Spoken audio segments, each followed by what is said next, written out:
Hello 10th class students, आज हम करेंगे 8.1। मैंने लास्ट वीडियो में आपको क्वेश्चन कराए थे 8.1 के, तो बाकी क्वेश्चन आज हम स्टार्ट करते हैं। क्वेश्चन नंबर 7 में आपको दिया है if cot theta 7/8 find first part and second part. दो पार्ट आपको इसमें दिए हुए हैं, बिल्कुल आपको उन्हीं क्वेश्चनों की तरह करना है जैसे मैंने आपको पहले क्वेश्चन कराए हैं 1 to 6 जो है। तो इसका फर्स्ट का सोल्यूशन अगर हम करते हैं, फर्स्ट का सोल्यूशन आपको क्या दिया हुआ है 1 plus sine theta and 1 minus sine theta upon में 1 plus cos theta and 1 minus cos theta. देखो अगर आप 1 प्लस साइन थीटा को 1 माइनस साइन थीटा में मल्टीप्लाई कर दो तो क्या हो जाएगा, मल्टीप्लाई मतलब देखो a plus B A minus B, तो इसका एक फॉर्मूला था a plus B A minus B का a square minus B square, और इसी तरह a plus B A minus B नीचे भी है तो हम कर देंगे a square minus B square. अब a स्क्वायर यानी 1 का स्क्वायर तो 1 ही होता है, इसलिए उस पर स्क्वायर लगाने की आपको जरूरत नहीं है। तो 1 minus sine square 1 minus cos square नीचे आ गया। अब 1 माइनस साइन स्क्वायर थीटा क्या होता है, 1 माइनस साइन स्क्वायर थीटा होता है कॉस स्क्वायर थीटा, और 1 माइनस कॉस स्क्वायर थीटा क्या होता है साइन स्क्वायर थीटा।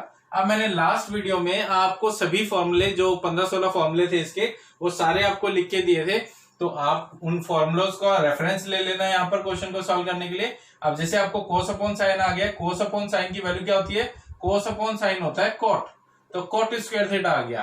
अब आपको क्या दिया हुआ है, कॉट थीटा की वैल्यू 7/8 दी हुई है और कॉट आपके पास आ गया, तो अब आप क्या करोगे, जहां कॉट है वहां पर 7/8 को रखकर उस पे स्क्वायर लगा दो और स्क्वायर कर दो। 7 का स्क्वायर 49, 8 का स्क्वायर 64, ये आपका आंसर आ गया फर्स्ट पार्ट का। और सेकंड पार्ट का भी सेम आंसर आएगा, क्योंकि सेकंड पार्ट में आपको दिया हुआ है कॉट स्क्वायर थीटा, तो कॉट की वैल्यू तो 7/8 थी, उस पे आपने स्क्वायर लगाया और इसका स्क्वायर कर दिया 49/64, सेकंड पार्ट का भी आंसर आ गया। तो बहुत सिंपल क्वेश्चन था क्वेश्चन नंबर ये। तो नेक्स्ट क्वेश्चन करते हैं। क्वेश्चन नंबर 8 में आपको दिया हुआ है if 3 cot a is equal 4 check 1 minus tan square a upon 1 plus tan square equal to cos square minus sin square, ये इक्वल है या नहीं आपको ये चेक करना है। तो देखो सबसे पहले आपको दिया हुआ है 1 minus ten square a upon में 1 प्लस टेन स्क्वायर a। तो सबसे पहले हम क्या करेंगे, देखो आपके पास ये 1 है माइनस टेन, टेन की वैल्यू क्या होती है साइन अपॉन कोस होती है, तो साइन अपॉन में हमने कोस पुट कर दिया, अपॉन में 1 plus ten, 1 plus ten, ten की वैल्यू हमारे पास वही साइन अपॉन कोस, वो अभी हमने यहाँ पर पुट कर दिया कोस रख दिया। अब आप इसका एलसीएम ले लो, ऊपर भी और नीचे भी। तो अगर हम इसका एलसीएम लेंगे तो क्या आएगा, कॉस स्क्वायर ए माइनस साइन स्क्वायर ए अपॉन में कॉस स्क्वायर ए। इसी तरह अगर हम नीचे वाले का एलसीएम लेंगे तो क्या आएगा, कॉस स्क्वायर ए प्लस साइन स्क्वायर ए अपॉन में कॉस स्क्वायर ए। ठीक है, अब कॉस स्क्वायर से तो कॉस स्क्वायर कट गया, तो बचा क्या आपके पास, आपके पास बचा है सिर्फ ये कॉस स्क्वायर ए माइनस साइन स्क्वायर ए, क्योंकि ये दोनों कट गए और sine square plus cos square की वैल्यू क्या होती है 1 होती है। अब नीचे 1 की तो कोई खास वैल्यू नहीं होती, इसलिए आप हटा भी सकते हो। तो आपके पास जो एलएचएस आया हुआ है cos square minus sine square, ये आपके पास एलएचएस है। और आपको आरएचएस में क्या दिया हुआ है, आरएचएस आपको दिया हुआ है कॉस स्क्वायर ए माइनस साइन स्क्वायर ए। तो क्या ये दोनों इक्वल है, यस बिल्कुल इक्वल है। तो आपको ये जो वैल्यू दी थी 3 cot a इक्वल टू 4, तो अगर हम इसमें cot की वैल्यू फाइंड करें, cot a हमारे पास आ जाएगा 4 अपॉन में 3, आप इस 3 को इस 4 के नीचे ले आओगे तो cot की वैल्यू आ जाएगी, और आपको इस वैल्यू को रखने की भी जरूरत नहीं है, आप बिना रखे ये चेक कर सकते हो कि ये दोनों इक्वल है या नहीं है। नंबर 9 में आपको दिया हुआ है in triangle ABC right angle at B if tan a 1/√3 find the value of sine A cos C cos A and sine C. तो सबसे पहले आपको एक राइट एंगल फॉर्म करना पड़ेगा, आप एक राइट एंगल बना लो। उस राइट एंगल के अंदर जो इन्होंने बोला हुआ है कि राइट एंगल एट बी पर राइट एंगल हो रहा है, तो इधर बी बना दो। उसके बाद ए और बचा सी, तो देखो ए और सी यहाँ पर दो रोल दिए हुए हैं आपको ए और सी का, तो आप एक बार ए यहाँ पर ले लो और सी यहाँ पर ले लो, पर आपको एक और राइट एंगल बनाना पड़ेगा। उसके लिए आपको बी तो सेम रखना है, बी को सेम रखना है। ठीक है, यहां पर मैंने पहले भी क्वेश्चन में बताया था कि यहां पर वही नंबर आता है, वही अल्फाबेट आता है जो यहां पर दिया, जैसे ए दिया है तो मैंने ए लगा दिया, नेक्स्ट में सी दिया है तो आपको यहां पर सी लगाना होगा और यहां पर आपको ए। ठीक है, अब नंबर्स कैसे लेंगे, सबसे पहले आपको दिया हुआ है 10 दिया हुआ है 1/√3, तो 1/√3 यानी 1 और √3 परपेंडिकुलर अपॉन में बेस। अब आपको पहले निकालनी होगी हाइपोटेनस, तो हाइपोटेनस निकालने के लिए आप क्या करोगे, हाइपोटेनस निकालने के लिए आप परपेंडिकुलर और बेस का स्क्वायर कर दोगे, यानी 1 का स्क्वायर प्लस √3 का स्क्वायर। तो सिंपल सा हाइपोटेनस निकल जाएगी आपके पास 1, स्क्वायर से रूट कटा 3, तो हाइपोटेनस आपके पास आ गई, रूट निकालने के बाद 2, तो 2 आपके पास हाइपोटेनस आ गई। क्लियर, तो यहां तक तो आपका क्लियर हो गया होगा। अब जो ये सेकंड वाली फिगर है इसमें आपके पास ए बी क्या था, √3, तो ए बी यहां पर है √3। दूसरा आपके पास BC था 1, अब BC यहां पर है 1, और ये है आपके पास AC, ये आपके पास 2।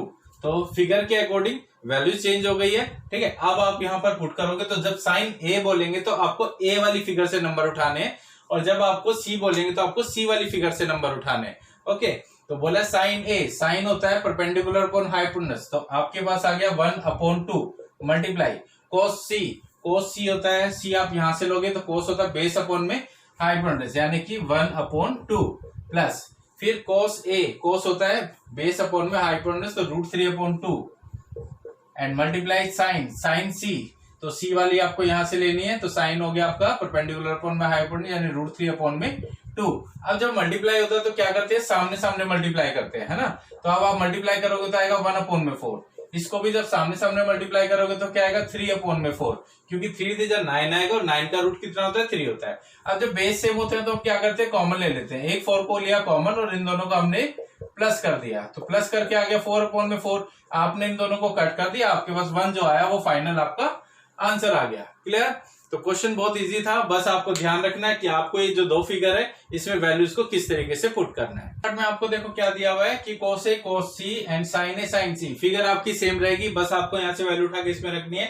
तो cos A के लिए आपको इस फिगर से वैल्यू निकालनी है, cos क्या है √3/2 हो जाएगा, यहाँ पर आप रखोगे √3/2 मल्टीप्लाई cos C के लिए आपको यहाँ से वैल्यू निकालनी है, cos होता है आपका बेस अपॉन में हाइपोटेनस, तो 1/2 हो जाएगा, and minus sine A, sine होता है आपका ये 1/2 हो जाएगा क्योंकि परपेंडिकुलर अपॉन हाइपोटेनस होता है, एंड मल्टीप्लाई साइन C √3/2 आ जाएगा, √3/2।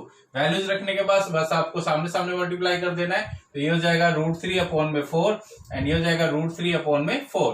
तो ये प्लस का और ये माइनस का सेम नंबर है, दोनों को काट देंगे तो फाइनली आपके पास 0 आंसर आ जाएगा। क्वेश्चन नंबर 10 में आपको दिया हुआ है कि राइट एंगल एट क्यू पर आपका राइट एंगल हो रहा है, एक राइट एंगल फॉर्म कर लो, ये क्यू हो गया आपका राइट एंगल, ये पी हो गया और ये आपका आर हो गया। तो आपको सबसे पहले दिया हुआ एक PQ 5 सेंटीमीटर, आपने यहाँ पर PQ 5 सेंटीमीटर ले लिया है, उसके बाद आपको दिया PR plus QR equal 25 centimetre. तो अगर हम इसको QR को x लेट कर लें तो ये जो हमारे पास होगा वो होगा 25 माइनस x, इसके अकॉर्डिंग, क्योंकि आपको दिया हुआ है जैसे PR प्लस QR इक्वल में 25 सेंटीमीटर, तो हमने क्या किया, QR को हमने x लेट कर लिया, ये हमारा x हो गया, तो जो नेक्स्ट PR होगा वो हमारा क्या होगा 25 माइनस PR। अब PR क्या है, हमने x लेट करा हुआ है, तो 25 माइनस x हो गया। अब अगर हम इसकी स्क्वायरिंग बोथ साइड करते हैं तो इन ट्रायंगल PQR, तो अगर हम स्क्वायरिंग करते हैं तो हम लिखेंगे PR स्क्वायर इक्वल में PQ square plus QR square.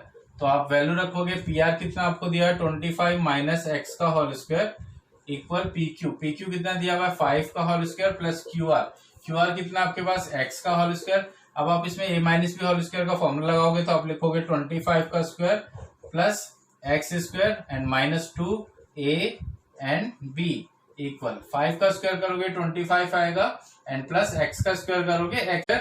अब आपके पास 25 का स्क्वायर हो गया 625 प्लस x स्क्वायर माइनस इन तीनों को मल्टीप्लाई करोगे 50x आएगा इक्वल में ये 25 प्लस x स्क्वायर। अब आप x स्क्वायर से x स्क्वायर को कट कर सकते हो, आपके पास बचेगा माइनस का 50x इक्वल में ये 25।